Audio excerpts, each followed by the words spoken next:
Attack സംബന്ധമായ പ്രശ്നങ്ങൾ കണ്ടുപിടിക്കുവാനുള്ള നൂതന മിഷണറി സഹായവും ഇവിടെ ലഭ്യമാണ്. പൂക്കോട്ടുംപാടത്ത് 24/7 പ്രവർത്തിക്കുന്ന ഏക speciality hospital Mitra hospital, Nilambur road, Pookkottumpadam. Wandoor taluk ആശുപത്രിയിൽ രോഗികൾ നേരിടുന്ന കടുത്ത ദുരിതങ്ങൾക്കെതിരെ പ്രതിഷേധം ശക്തമാകുന്നു. ആശുപത്രിയിലെ ഫാർമസിയിലെ ജീവനക്കാരുടെ കുറവും ഡയാലിസിസ് സെന്ററിന്റെ പ്രവർത്തനത്തിലെ അപാകതകളും ചൂണ്ടിക്കാട്ടി ഡിവൈഎഫ്ഐ രംഗത്തെത്തി.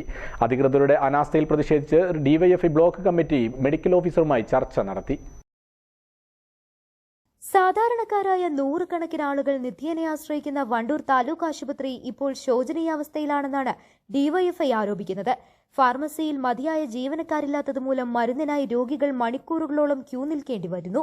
ജീവിതശൈലി രോഗങ്ങൾക്കുള്ള മരുന്നുകൾ വിതരണം ചെയ്യുന്നതിൽ വരുത്തിയ പുതിയ ക്രമീകരണങ്ങൾ രോഗികളെ കൂടുതൽ വലയ്ക്കുകയാണെന്നും ഡയാലിസിസ് സെന്ററിന്റെ പ്രവർത്തനത്തിന് ആവശ്യമായ ഫണ്ട് അനുവദിക്കുന്നതിലോ തടസ്സമില്ലാതെ വെള്ളം എത്തിക്കുന്നതിലോ ബ്ലോക്ക് പഞ്ചായത്ത് ഭരണസമിതിക്കും എംഎൽഎക്കും താൽപര്യമില്ലെന്നും ഡിവൈഎഫ്ഐ കുറ്റപ്പെടുത്തി. ഉദ്ഘാടന ചടങ്ങുകളിൽ മാത്രം സജീവമാകുന്ന അധികാരികൾ ആശുപത്രിയുടെ അടിസ്ഥാന സൗകര്യങ്ങൾ മെച്ചപ്പെടുത്തുന്നതിൽ പരാജയമാണെന്നും അവർ പറഞ്ഞു. നിരവധിയായിട്ടുള്ള സാധാരണക്കാരായ മനുഷ്യരുടെ ഒരു ആശ്രയ കേന്ദ്രമാണ് വണ്ടൂർ താലൂക്ക് ഹോസ്പിറ്റൽ. ആ താലൂക്ക് ഹോസ്പിറ്റലിലെ ഫാർമസിയുമായി ബന്ധപ്പെട്ടാണ് ഇന്നലെ വലിയ രൂപത്തിലുള്ള തിരക്കനുഭവപ്പെടുകയും ആ തിരക്കിനനുസരിച്ച് അവർക്ക് ആവശ്യമായിട്ടുള്ള മരുന്ന് കൊടുക്കാൻ പറ്റാത്ത സാഹചര്യം രൂപപ്പെടുകയുണ്ടായി.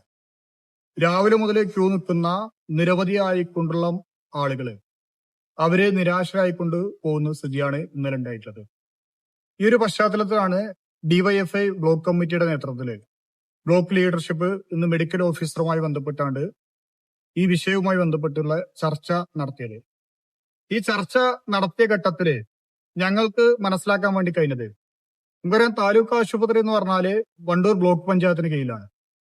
പക്ഷെ ഈ ബ്ലോക്ക് പഞ്ചായത്തിലെ ബന്ധപ്പെട്ട അധികാരികള് ഈ താലൂക്ക് ഹോസ്പിറ്റലുമായി ബന്ധപ്പെട്ട് ഒരു ഇടപെടലും നടത്തുന്നില്ല.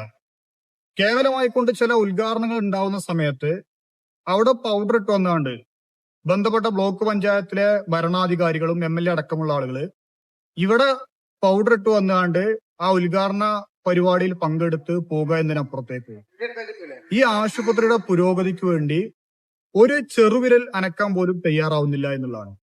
ഞങ്ങൾക്കിപ്പോ ഈ ഹോസ്പിറ്റൽ സന്ദർശിച്ചപ്പോ ഞങ്ങൾക്ക് മനസ്സിലാക്കാൻ വേണ്ടി കഴിഞ്ഞത് ഇവിടെ ഫാർമസിയുടെ പ്രശ്നം മാത്രമല്ല നിലനിൽക്കുന്നത്. അതിനപ്പുറത്തേക്ക് കൊട്ടിഘോഷിച്ച് വലിയ രൂപത്തിലേക്ക് ഒരു ഡയാലിസിസ് സെന്റർ നമ്മൾ തുടങ്ങി. അത് സാധാരണക്കാരെ മനുഷ്യർക്ക് വേണ്ടിയിട്ട് തുടങ്ങിയ ഡയാലിസിസ് സെന്റർ. പക്ഷെ ആ ഡയാലിസിസ് സെന്റർ നിലവില് കൃത്യമായിക്കൊണ്ട് റൺ ചെയ്തു പോകാൻ ആവശ്യമായിട്ടുള്ള സാമ്പത്തികം നിലവിലില്ല. അതോടൊപ്പം തന്നെ മറ്റൊന്ന് ഇവിടുത്തെ വെള്ളവുമായി ബന്ധപ്പെട്ട് ഡയാലിസിസ് സെന്ററിന് അടക്കം ആവശ്യമുള്ള ലിറ്റർ കണക്കിന് വെള്ളം ദൈനംദിന ആവശ്യമാണ്. അതിവിടേക്ക് കൃത്യമായിക്കൊണ്ട് എത്തിക്കാൻ വേണ്ടി സമയബന്ധിതമായിക്കൊണ്ട് എത്തിക്കാൻ വേണ്ടി കഴിയുന്നില്ല.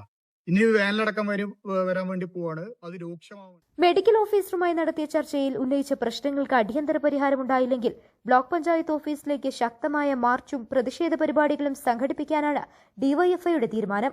DYFI block secretary M Sajad, president T Junaid, joint secretary P Rajeesh, മേഖലാ secretary K M Ajay, P Laiju, C M Safwan, Sarath തുടങ്ങിയവർ സംബന്ധിച്ചു. News bureau, Wandoor.